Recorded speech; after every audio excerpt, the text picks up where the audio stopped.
Hello friends, welcome to our YouTube channel. नमस्कार मित्रांनो, मी हरीश बोरसे आपल्या सर्वांचं स्वागत करतो संदीप सर अकॅडमी या आपल्या युट्यूब चॅनलवर. या ठिकाणी बघा मित्रांनो, आज 22 सप्टेंबर 2025 आजच्या दिवसाच्या ज्या काही चालू घडामोडी आहेत यावर आधारित जे काही महत्त्वाचे प्रश्न आहेत ते आपण या ठिकाणी जाणून घेणार आहोत. त्यामुळे व्हिडिओला स्किप न करता शेवटपर्यंत नक्कीच पाहायचंय. ओके. आणि तुम्ही जर आपल्या संदीप सर अकॅडमी या युट्यूब चॅनलवर नवीन असाल तर आपल्या युट्यूब चॅनलला सबस्क्राईब देखील करून घ्यायचंय. चला मग टाइमपास न करता आजच्या व्हिडिओ सेशनला सुरुवात करूया. पहा मित्रांनो, तुमच्या समोर पहिला प्रश्न दिलेला आहे. खालीलपैकी कोणाला 2023 सालचा 55वा दादासाहेब फाळके पुरस्कार प्रदान करण्यात आलेला आहे? या ठिकाणी बघा मित्रांनो, प्रश्न क्रमांक पहिला जो काही आहे या ठिकाणी याचं जे काही उत्तर येणार आहे मित्रांनो ते म्हणजे ऑप्शन डी, मोहनलाल. या ठिकाणी लक्षात ठेवायचं मित्रांनो की 2023 सालचा जो काही 55वा दादासाहेब फाळके पुरस्कार आहे हा मोहनलाल यांना प्रदान करण्यात आलेला आहे. कोणाला? तर मोहनलाल. हे आयएमपी असू शकतं मित्रांनो, या प्रश्नाकडे अजिबात दुर्लक्ष करायचं नाही. आयएमपी असू शकतो. या ठिकाणी लक्षात ठेवायचंय की मोहनलाल हे जे काही आहेत हे मल्याळम अभिनेते आहेत, हे या ठिकाणी लक्षात ठेवायचंय. आणि भारतीय सिनेमा क्षेत्रातील सर्वोच्च जो काही पुरस्कार आहे मित्रांनो हा दादासाहेब फाळके पुरस्कार हा आहे, हे या ठिकाणी लक्षात ठेवायचंय. हा सन्मान 23 सप्टेंबर 2025 रोजी दिला जाणार आहे 71व्या राष्ट्रीय चित्रपट पुरस्कार सोहळ्यात, हे या ठिकाणी लक्षात ठेवायचंय. या ठिकाणी बघा 75वा जो काही पुरस्कार होता हा मिथुन चक्रवर्ती यांना 2022 साली देण्यात आला आहे किंवा प्रदान करण्यात आला आहे. त्याचप्रमाणे 23वा जो काही पुरस्कार होता हा वाहिदा रेहमान यांना 2021 साली प्रदान करण्यात आलेला आहे. या ठिकाणी बघा मित्रांनो, अजून काही जे महत्त्वाचे पुरस्कार प्रदान करण्यात आले आहे ते आपण या ठिकाणी जाणून घेऊया. या ठिकाणी बघा, आपण आत्ताच नुकतंच प्रश्नामध्ये पाहिलं की 2023 सालचा 55वा दादासाहेब फाळके पुरस्कार हा मोहनलाल यांना प्रदान करण्यात आलेला आहे. त्यानंतर युवा साहित्यिक अकादमी पुरस्कार हा प्रदीप कोकरे यांना प्रदान करण्यात आलेला आहे. त्यानंतर 2025 चा पेन पीटर पुरस्कार हा लीला अबुलेला यांना प्रदान करण्यात आलेला आहे. त्यानंतर 2025 चा संयुक्त राष्ट्र लोकसंख्या पुरस्कार हा वर्षा देशपांडे यांना प्रदान करण्यात आलेला आहे. त्यानंतर 43वा लोकमान्य टिळक राष्ट्रीय पुरस्कार हा नितीन गडकरी यांना प्रदान करण्यात आलेला आहे. त्यानंतर गान सम्राज्ञी लता मंगेशकर पुरस्कार 2025 हा पंडित भीमराव यांना प्रदान करण्यात आलेला आहे. त्यानंतर अन्न आणि शांततेसाठी पहिला जागतिक MS स्वामीनाथन पुरस्कार हा डॉक्टर R.N. आरे यांना प्रदान करण्यात आलेला आहे. त्यानंतर 2025 चा ASME हॉली पुरस्कार हा बाबा कल्याणी यांना प्रदान करण्यात आलेला आहे. त्यानंतर 2025 चा कॅमल इंटरनॅशनल अवॉर्ड हा युनुस अहमद यांना प्रदान करण्यात आलेला आहे. चला मित्रांनो, पाहूया पुढील प्रश्न. भारताच्या पहिल्या पंतप्रधान मित्रा पार्कची पायाभरणी कोणत्या राज्यात करण्यात आली? या ठिकाणी या प्रश्नाचं जे काही योग्य ऑप्शन असणार आहे मित्रांनो ते म्हणजे ऑप्शन सी, मध्य प्रदेश. या ठिकाणी बघा मित्रांनो, भारतातील पहिल्या PM मित्रा पार्क हा मध्य प्रदेश मधील धार जिल्ह्यात स्थापन करण्यात येत आहे. याची जी काही पायाभरणी आहे ही पंतप्रधान नरेंद्र मोदी यांच्या हस्ते करण्यात आली आहे. हे देखील आयएमपी असू शकतं मित्रांनो, याकडे अजिबात दुर्लक्ष करायचं नाहीये. त्यानंतर बघा, या प्रकल्पाचा उद्देश कापड उद्योगाला बळकटी देणे आणि मोठ्या प्रमाणावर रोजगार निर्मिती करणे आहे, या ठिकाणी लक्षात घ्यायचे. या ठिकाणी बघा, मध्य प्रदेश राज्याबद्दल थोडीफार आपण माहिती जाणून घेऊया. मध्य प्रदेश राज्याची जी काही स्थापना आहे मित्रांनो ही 1 नोव्हेंबर 1956 साली झाली आहे.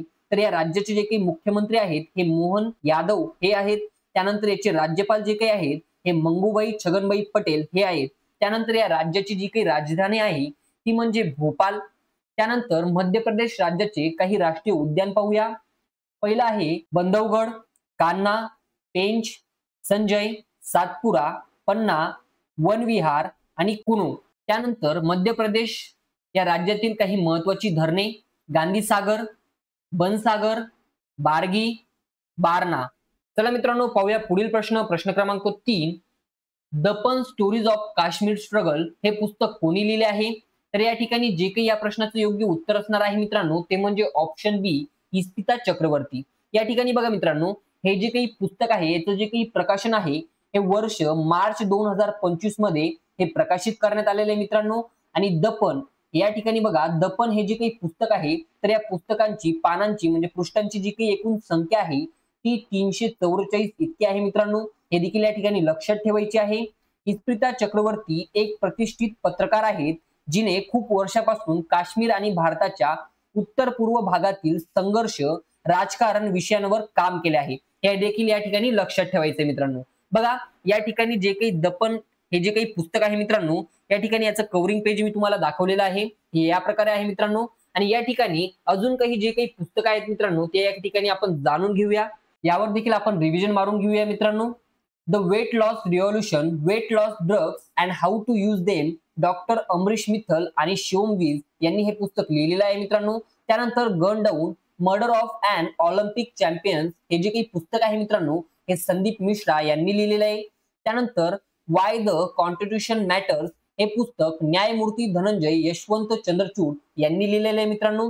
त्यानंतर जस्टिस डिनाय जस्टिस लॉस्ट हे जे काही पुस्तक आहे मित्रांनो, हे कांचन चक्रवर्ती यांनी लिहिलेले आहे. त्यानंतर इन प्रेज ऑफ कॉलिनेशन पॉलिटिक्स हे जे काही पुस्तक आहे मित्रांनो, हे मनोज के झा यांनी लिहिलेले आहे. त्यानंतर mother Mary comes to me हे जे काही पुस्तक आहे मित्रांनो, हे अरुंधती रॉय यांनी लिहिलेले आहे. त्यानंतर the Chola tigers, the adventures of Somnath हे जे काही पुस्तक आहे मित्रांनो, हे अमिश त्रिपाठी यांनी लिहिलेले आहे. त्यानंतर डिफरंट बट नो लेस हे जे काही पुस्तक आहे मित्रांनो, हे अभिनेते अनुपम खेर यांनी लिहिलेले आहे. चला मित्रांनो जाऊया पुढील प्रश्नाकडे. बघा या ठिकाणी पुढील प्रश्न दिलेला आहे, तो म्हणजे महिला बचत गट सदस्यांना ओळखपत्र देणारे कोणते राज्य भारतातील पहिले राज्य बनले आहे? या ठिकाणी हा प्रश्न आपल्याला विचारलेला आहे मित्रांनो. आणि या ठिकाणी याचं जे काही योग्य उत्तर असणार आहे ते म्हणजे ऑप्शन बी तमिळनाडू. या ठिकाणी लक्षात ठेवायचं मित्रांनो. या ठिकाणी याचं उत्तर असणार आहे तमिळनाडू. बघा 16 सप्टेंबर 2025 रोजी सलेम जिल्ह्यात एका समारंभात हे ओळखपत्रांचे वितरण सुरू झाले होते. आणि या ठिकाणी याचं जे काही उद्दिष्ट आहे मित्रांनो, ते म्हणजे स्वयंसुधारित गट म्हणजे सेल्फ हेल्प ग्रुप मधील महिला सदस्यांना अधिक वैधता व ओळख देणे, बँक कर्ज सवलती व सरकारी योजनांचा उपभोग सुलभ करणे हे या ठिकाणी याचं उद्दिष्ट आहे मित्रांनो. त्याच प्रकारे बघा तमिळनाडू राज्याविषयी आपण थोडक्यात माहिती पाहूया. तमिळनाडू राज्याची जी काही स्थापना आहे मित्रांनो, ही 1 नोव्हेंबर 1956 रोजी झाली आहे. तर या ठिकाणी या राज्याचे जे काही मुख्यमंत्री आहेत हे M.K. स्टॅलिन आहेत. त्यानंतर याचे जे काही राज्यपाल आहेत मित्रांनो, हे R.N. रवी आहेत. त्यानंतर बघा या राज्याची जी काही राजधानी आहे मित्रांनो, ही चेन्नई आहे. या ठिकाणी लक्षात ठेवायचंय. त्यानंतर तमिळनाडू राज्याचे जे काही राष्ट्रीय उद्यान आहेत मित्रांनो, मन्नर मरीनची आखात, त्यानंतर इंदिरा गांधी, त्यानंतर मुदुमलाई, त्यानंतर मुकुर्थी या ठिकाणी लक्षात ठेवायचे मित्रांनो. या ठिकाणी बघा जे काही महत्वाची धरणे आहेत ते म्हणजे मेत्तूर, त्यानंतर भवानी सागर. चला मित्रांनो पाहूया पुढील प्रश्न. प्रश्न क्रमांक 5. दरवर्षी जागतिक गेंडा दिवस केव्हा साजरा करण्यात येतो? या ठिकाणी या प्रश्नाचं जे काही योग्य उत्तर असणार आहे मित्रांनो, ते म्हणजे ऑप्शन डी 22 सप्टेंबर हे या ठिकाणी याचं योग्य उत्तर असणार आहे मित्रांनो. या ठिकाणी बघा या दिवसाचा जो काही उद्देश आहे तो म्हणजे गेंड्यांच्या विविध प्रजातीचे संवर्धन, त्यांच्या अस्तित्वाला असलेले धोके म्हणजे जसे की शिकारी व त्यांचा अधिवास नष्ट होणे याबाबत जनजागृती करणे. या ठिकाणी बघा मित्रांनो याविषयी अधिकची माहिती, हा दिवस WWF साऊथ अमेरिका यांनी प्रथमच जाहीर केला होता, तो 2010 मध्ये. त्यानंतर 2011 मध्ये जागतिक स्तरावर हा दिवस साजरा होऊ लागला. आणि हा दिवस जगातील 5 या ठिकाणी लक्षात ठेवायचे मित्रांनो, हा जो काही दिवस आहे हा जगातील 5 गेंड्यांच्या प्रजातींच्या संरक्षणाकडे लक्ष वेधण्यासाठी साजरा केला जातो. या ठिकाणी त्या 5 प्रजाती कोणत्या, तर पहिला आहे इंडियन रायनो, त्यानंतर ब्लॅक रायनो, त्यानंतर व्हाईट रायनो, जवान रायनो आणि सुमंत्रन रायनो हे या ठिकाणी लक्षात ठेवायचे मित्रांनो. त्यानंतर या ठिकाणी बघा मित्रांनो आपण सप्टेंबर महिन्यातील काही महत्वाचे जे काही दिवस आहेत यावर थोडी रिव्हिजन टाकून घेऊया. ओके. 2 सप्टेंबर या ठिकाणी लक्षात ठेवायचे, 2 सप्टेंबरला जागतिक नारळ दिन असतो. त्यानंतर 4 सप्टेंबरला राष्ट्रीय वन्यजीव दिवस असतो. त्यानंतर 5 सप्टेंबरला शिक्षक दिवस. त्यानंतर 8 सप्टेंबरला आंतरराष्ट्रीय साक्षरता दिवस. त्यानंतर 10 सप्टेंबरला जागतिक प्रथमोपचार दिवस आणि जागतिक आत्महत्या प्रतिबंधक दिवस असतो. त्यानंतर 11 सप्टेंबरला राष्ट्रीय वन शहीद दिवस असतो. त्यानंतर 14 सप्टेंबरला हिंदी दिवस असतो. त्यानंतर 15 सप्टेंबरला अभियंता दिवस आणि आंतरराष्ट्रीय लोकशाही दिवस असतो. त्यानंतर मित्रांनो 16 सप्टेंबरला जागतिक ओझोन दिवस असतो. त्यानंतर 18 सप्टेंबरला जागतिक बांबू दिवस असतो. त्यानंतर 21 सप्टेंबरला आंतरराष्ट्रीय शांतता दिवस आणि जागतिक अल्झायमर दिवस असतो. त्यानंतर मित्रांनो 22 सप्टेंबरला जागतिक गेंडा दिवस असतो. त्यानंतर मित्रांनो 26 सप्टेंबरला जागतिक पर्यावरण आरोग्य दिवस आणि जागतिक सागरी दिवस असतो. त्यानंतर 27 सप्टेंबरला जागतिक पर्यटन दिवस असतो. त्यानंतर 28 सप्टेंबरला जागतिक रेबीज दिवस आणि जागतिक नदी दिवस असतो. त्यानंतर 29 सप्टेंबरला जागतिक हृदय दिवस असतो. चला मित्रांनो पाहूया पुढील प्रश्न. आशियातील पहिली महिला लोको पायलट ... 30 सप्टेंबर रोजी निवृत्त होणार आहेत. या ठिकाणी या प्रश्नाचं जे काही योग्य उत्तर असणार आहे मित्रांनो ते असणार आहे सुरेखा यादव. या ठिकाणी बघा मित्रांनो, सुरेखा यादव यांच्याविषयी आपण अधिकची माहिती घेऊया. आशियातील पहिल्या महिला लोको पायलट सुरेखा यादव हे 30 सप्टेंबर 2025 रोजी 36 वर्षांच्या गौरवशाली सेवेनंतर निवृत्त होणार आहेत. त्यांनी भारतीय रेल्वेमध्ये 1989 मध्ये सहाय्यक चालक म्हणून आपली कारकीर्द सुरू केली आणि 2011 मध्ये आशियातील पहिल्या महिला लोको पायलट म्हणून इतिहास रचला.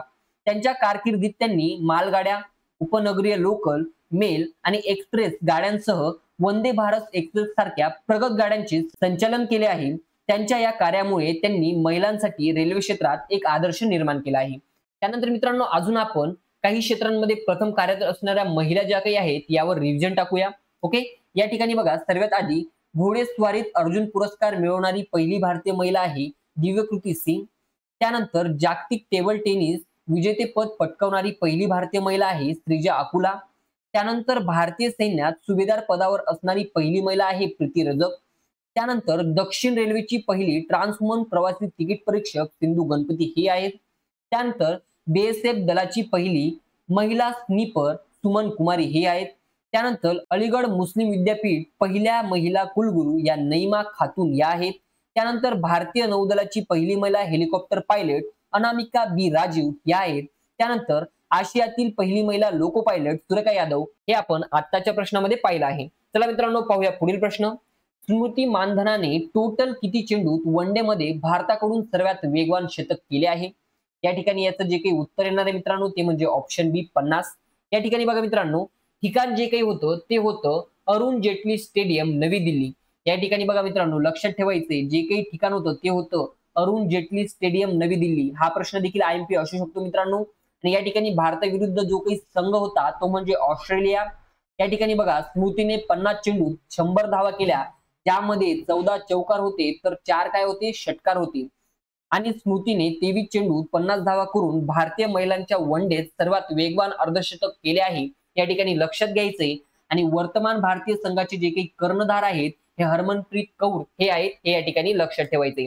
त्यानंतर मित्रांनो आपण या ठिकाणी स्मृती मानधना याविषयी अधिकची माहिती पाहून घेऊया.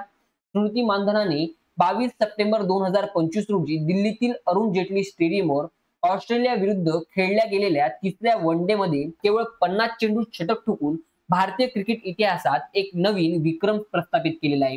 हे शतक पुरुष आणि महिला दोन्ही विभागांमध्ये एकूण सर्वात वेगवान भारतीय शतक ठरले आहे, ज्यामुळे त्यांनी विराट कोहलीच्या 52 चेंडूत शतक ठोकण्याच्या 2013चा जो काही विक्रम होता याला मागे टाकलेला आहे. या ठिकाणी लक्षात ठेवायचे मित्रांनो. चला मित्रांनो पाहूया पुढील प्रश्न. आशियातील पहिले महिलांसाठी समर्पित कर्करोग केंद्र अपोलो अथेना कोठे उद्घाटन करण्यात आले आहे? या प्रश्नाचं उत्तर जे काही येणार आहे मित्रांनो ते म्हणजे ऑप्शन ए नवी दिल्ली.